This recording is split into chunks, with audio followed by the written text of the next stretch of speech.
orang mengkritik saudara sebagai seorang duda yang tidak bermoral. Seperti itu. Di tiga hal itu, manakah yang mempunyai potensi saudara marah kepada saya? Dalam pertanyaan itu nggak ada poin tuh. Duda yang tidak bermoral. Memang ada duda yang bermoral, berarti lalu saya mesti buktikan dulu bahwa saya duda, lalu buktikan saya bermoral.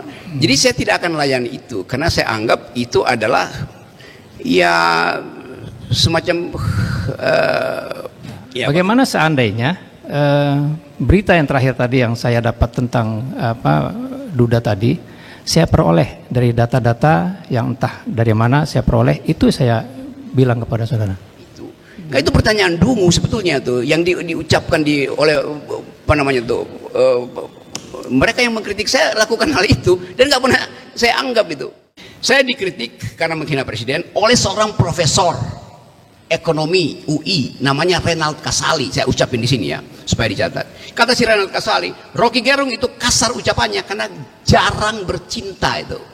Presiden ke-8 kita adalah bajingan tolol dan lain sebagainya. Saya heran kalau masih ada orang yang menggunakan kata-kata itu. Barangkali dia terperangkap dan dia kurang kaya dengan diksi, dia kurang sensitif, kurang memiliki perasaan. Dan biasa orang seperti ini ada masalah dalam percintaan mereka. Barangkali katanya, karena bahasa mengajarkan orang untuk menikmati rasa cinta di antara sesama kita sebagai umat manusia.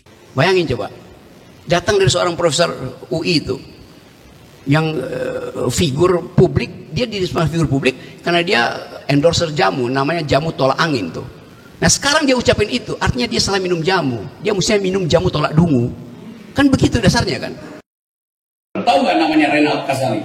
Waktu saya ucapkan bajingan tolol, jadi bilang gini profesor itu, Saudara Rocky Gerung bahasanya kasar karena dia jarang bercinta, kata Renald Kasali. Apa hubungannya antara kritik yang tajam dengan kurang bercinta? Karena dia salah minum jamu. Dia minum tolak angin, mesti minum tolak dungu. Hati-hati ketika menggunakan diksi dalam percakapan publik. Seperti bajingan yang tolol. Boleh Anda gunakan itu di toilet, boleh Anda gunakan itu di tempat tersembunyi, di puncak gunung kalau Anda suka naik gunung. Anda bilang orang itu bajingan, orang itu tolol, orang itu dungu. It's okay. Tetapi ketika Anda memberikan percakapan di depan publik, setiap orang harus bertanggung jawab atas apa yang dia ucapkan. Bagaimana dari seorang profesor datang kausalitas? Karena Anda jomblo, maka Anda mulut Anda kasar gitu kan. Jadi silakan Saudara Kasali, ganti iklanmu itu, saya minum jamu tolak dungu karena saya masih dungu. Bukan mesti begitu kan? Dalam kehidupan itu, kita tentu saja marah itu bisa saja kita lakukan. Tidak suka, tidak senang, mengumpat, it's okay. Tetapi tentu ada tempatnya dan kita perlu menjaga keadaban dalam berkomunikasi. Apalagi kalau kita gunakan untuk menghasut orang lain dan menghina orang-orang yang didukung atau mendapat pujian dari orang lain. Tadi begitu saudara masuk, dibawa, diperkenalkan oleh penasihat hukum, saudara dibilang sebagai ahli untuk bidang kebebasan berekspresi, begitu ya? Ya, kebebasan berekspresi, kebebasan berdemokrasi atau mengeluarkan pendapat ya. Kalau di kebiasaan di pengadilan itu kita bicara disiplin ilmu ya. Orang datang sini sebagai ahli, ada ahli ilmu kedokteran, kehakiman, ahli hukum pidana, ahli politik, ahli ekonomi dan seperti itulah. Nah, saya ingin tanya, disiplin ilmu saudara itu apa? Yang saudara tekuni berkenaan dengan pendapat saudara saat ini.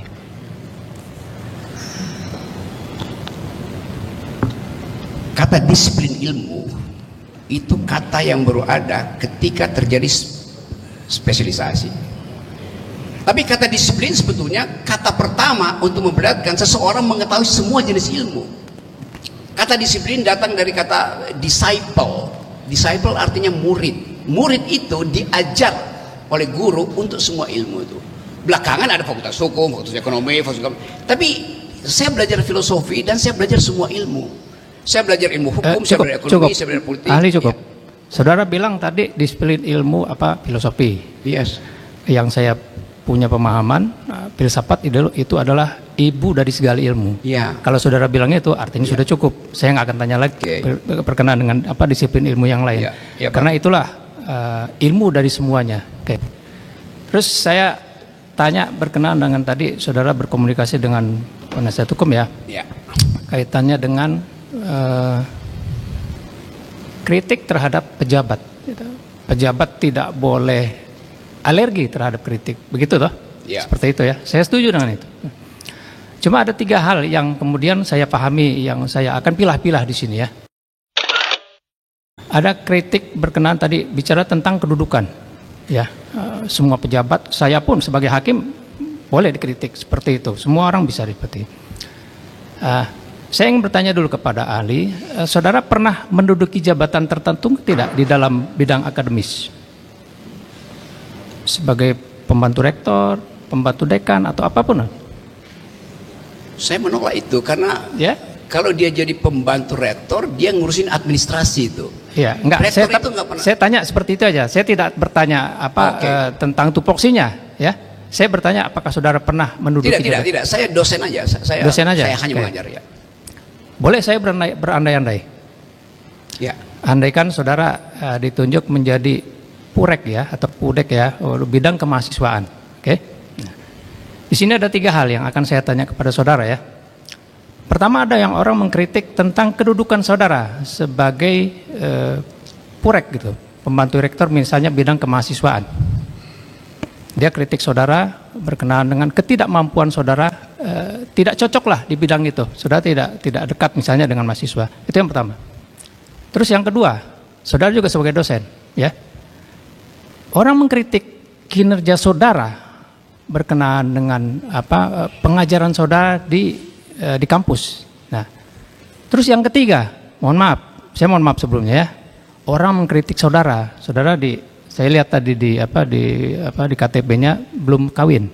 Yes. Orang mengkritik saudara sebagai seorang duda yang tidak bermoral. Seperti itu.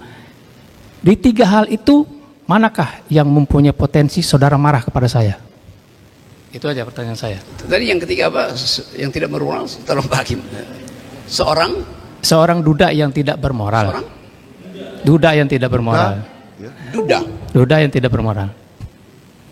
3 hal itu manakah yang punya potensi saudara marah pada saya dan saudara melaporkan saya?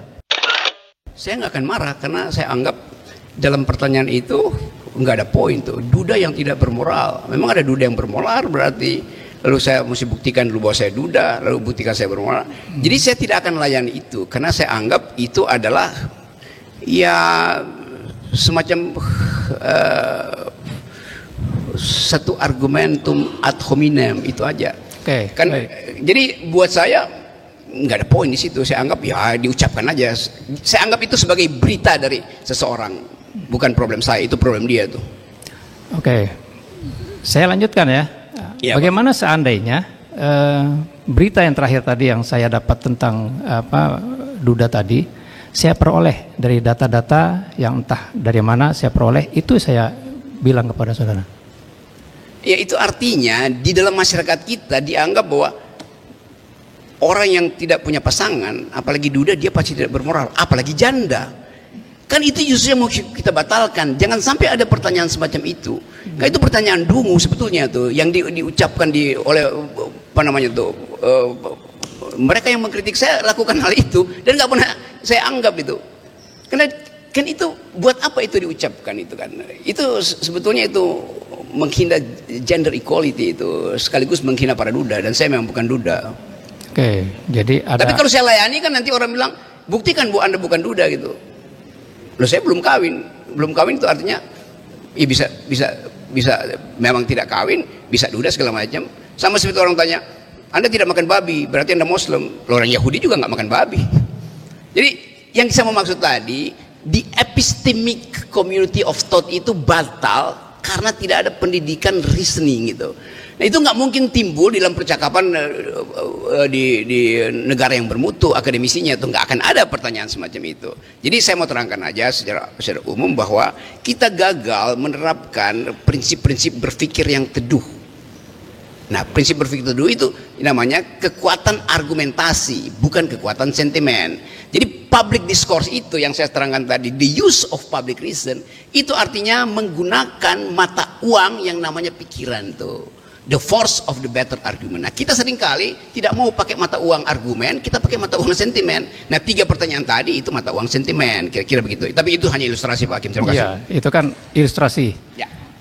Tapi yang saya ingin tekankan ya, kaitannya dengan pertanyaan dari penasihat hukum tadi kan, ya. Kalau kita mengkritik seorang publik ya, pejabat itu katakanlah, apa yang patut dikritik dari orang itu? Oke, semua public figure itu bukan cuma pejabat, selebritis juga public figure, dan selebritis juga kelihatannya begitu, kok masuk dalam wilayah privat. Loh, Anda begitu jadi selebritis, Anda tidak punya lagi wilayah privat. Anda memperoleh keuntungan puja-puji dari publik karena Anda public figure. Demikian juga public officer gitu, public servant.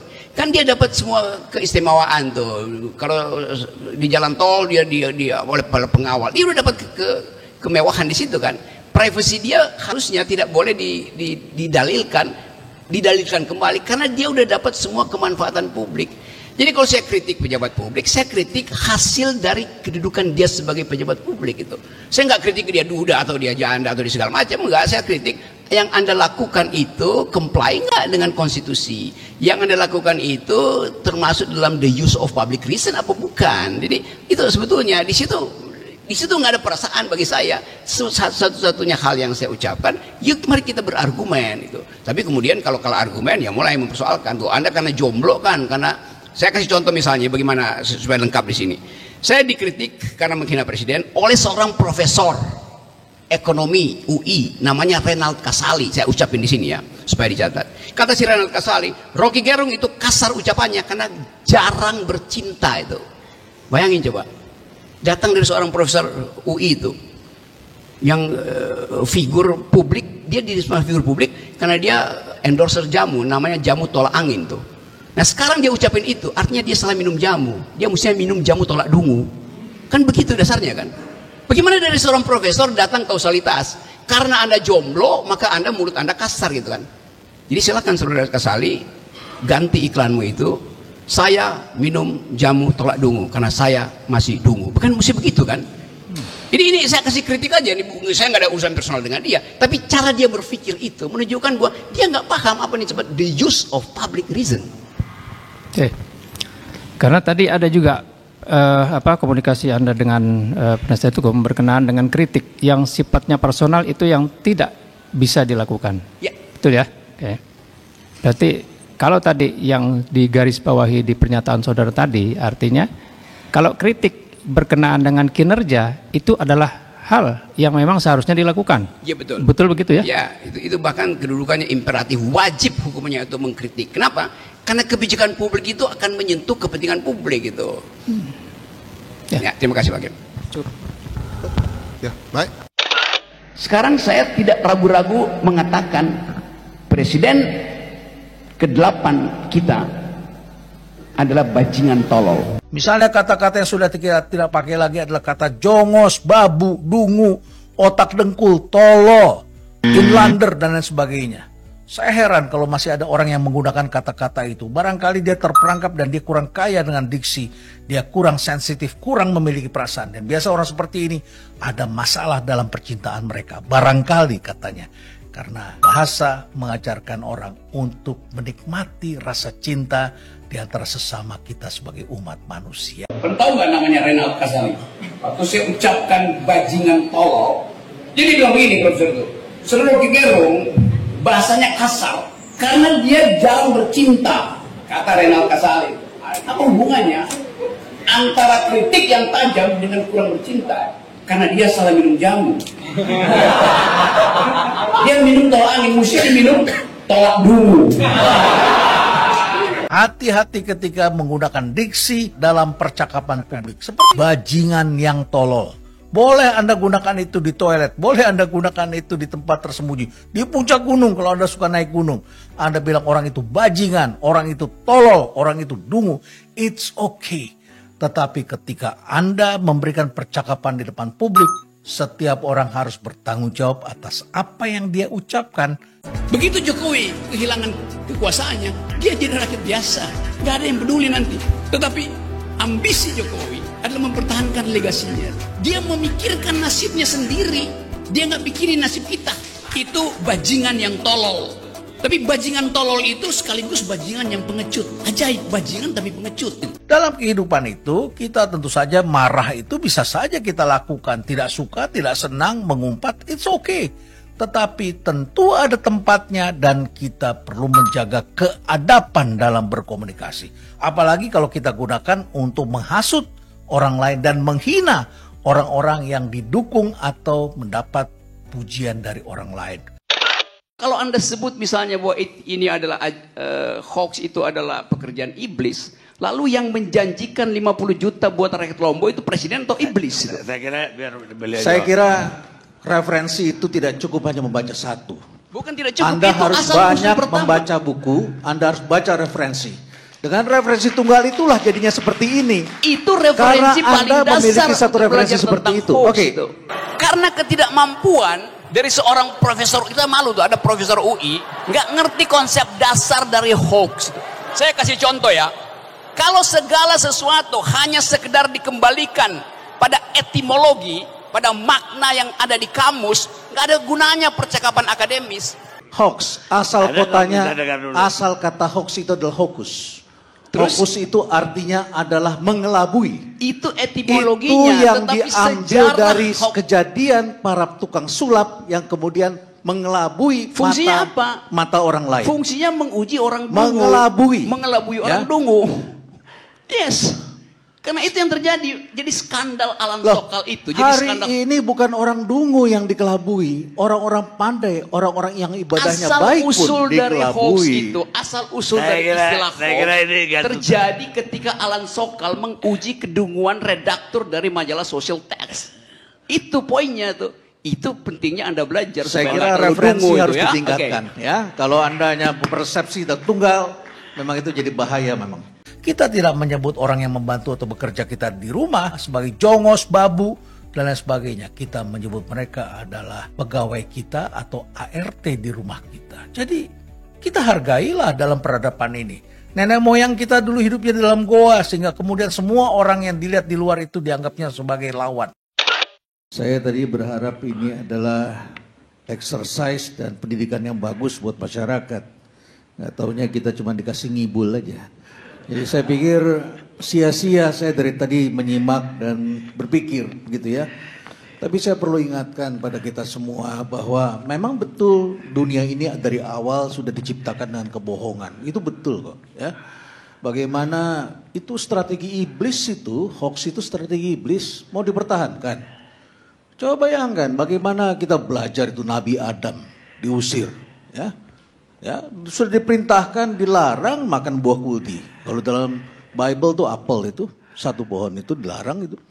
Tapi iblis yang merasa lebih kuasa dari manusia itu kemudian membujuk dan membohongi Adam sampai Adam terusir. Ya. Tidak bisa lewat Adam, istrinya dulu digoda karena dia merasa diciptakan dari api. Dia merasa lebih kuasa. Itu awal. Jadi bagaimana kebohongan sudah diciptakan. Kemudian kitab suci kan juga bicara, akhirnya akan ada apa? Ada Dajjal itu. Dajjal itu apa? Itu kan yang pura-pura baik kan. Jadi apa yang baik bagi manusia, itu adalah neraka bagi Tuhan itu. Itu neraka, kita pikir itu baik, itu bagus, hebat begitu. Bebas kita, bebas sebebas-bebasnya. Individualisme dan sebagainya. Tapi akibatnya apa? Mari kita lihat bagaimana strategi iblis sedang memporak-porandakan dunia hari ini. Ini kan sekarang berkembang jadi teknologi. Ini juga ada masalah kompetensi dalam memahami karena kita tidak memahami itu. Mungkin juga bahasa Inggrisnya kacau. Ya, kalau kita baca benar-benar kita buka ini. Makanya jangan buka Google bahasa Indonesia.